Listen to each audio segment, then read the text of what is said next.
In 1929, Benjamin Graham, the man who would later teach Warren Buffett everything he knows, thought he was a god. He was levered up. He was sitting on 600% gains. He was dreaming of yachts.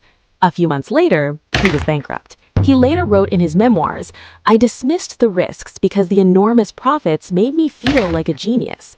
This is what we call bull market genius syndrome. As we head into 2026, this syndrome is back. It's more subtle, but far more dangerous. If you check your portfolio right now and feel like a master of the universe, be careful. The market might be lying to you. Because the iron law of cycles is simple. Money made by luck is eventually lost by skill. The US economy right now is completely schizophrenic. Left eye, stocks at all-time highs. GDP is booming. Right eye, layoffs, inflation, and a cost of living crisis. This is the K-shaped economy. We are living in two parallel universes. Top of the K, asset class, if you own stocks or homes, you're riding the escalator. You feel rich. Bottom of the K, wage class, if you rely on a salary, you are taking the stairs down into a pit of sticky inflation. For them, this isn't a boom. It is a silent depression. Don't believe me? Look at the data. This is the student loan delinquency rate. See that spike to 14.26%? That is the sound of the consumer breaking. The average wallet is necrotic, and eventually this rot will spread from Main Street to the earnings reports of the Magnificent Seven. Now look at the stock market. It is stretched like a rubber band. The S&P 500 PE ratio is sitting at 23.1. That's us leaving historical reality behind. This means the market is priced for perfection. At these valuations, your margin for error is zero. Upside is like climbing stairs, slow. Downside, that's like jumping out a window, fast. People tell me, "Lynn, I'm safe, I bought the index." Really? The index is hijacked. Nvidia alone is over 7% of the SPY. I want you to pause this video, open your brokerage app. Is your Nvidia allocation lower than 7.33%? If so, you aren't bullish on AI. Relative to the index, you're actually shorting it. You are just the cheerleading squad, taking all the risk of a tech crash without the full upside. So can AI hold this market up, or is it just expensive electronic fireworks? Sequoia Capital has a simple rule. For every $1 spent on AI infrastructure, the industry needs $4 in revenue to break even. Let's look at Amazon's scorecard for 2025. For every $4.80 Amazon dumps into CapEx, buying GPUs, building data centers, they are generating exactly $1 in new revenue. That is not a business. That is a cash incinerator. But here is the nightmare scenario. For 15 years, the Fed was the ambulance. Stocks drop, print money.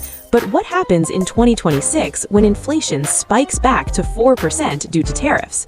The market crashes, but the Fed can't print. In fact, to fight inflation, they might have to hike rates. When the ambulance turns into a hearse, who is going to save your portfolio? But Lynn, this is just like the internet boom. We are building infrastructure. No, there's a fatal flaw in that logic. In 2000, fiber optics were real estate. You buried them in the ground. They lasted 20 years. They became the free foundation of the internet. In 2025, AI chips are fresh produce. An H200 chip is like a banana. It has a shelf life of 3 to 5 years. Once the next generation drops, that expensive hardware becomes a power-hungry liability. It turns into e-waste. It's a race against the rot. The tech giants know this. Why do you think they quietly changed their accounting rules to extend server depreciation from 4 years to 6 years? They're cooking the books to hide the rot. And if the smartest companies in the room are cheating to survive, you should be worried. Admit it, this is a survivor's game now. If a 30% drop tomorrow would cause you to panic sell, you are overexposed. My advice, the barbell strategy. Since the economy is split, your portfolio should be too. Left side, extreme offense. Only the monopolies, the crown jewels. Don't buy the junk. Right side, extreme defense. Cash and short-term treasuries. Cut the middle. Get rid of everything else. The second-tier tech, the consumer stocks. When liquidity dries up, these are the first to die. Finally, keep 20% in cash.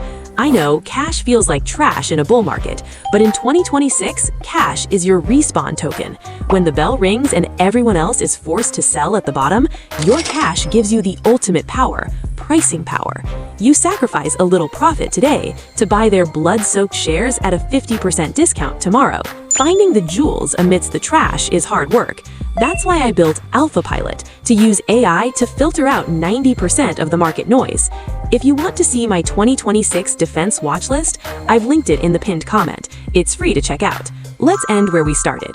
After his bankruptcy, Graham wrote Security Analysis and taught Buffett the golden rule.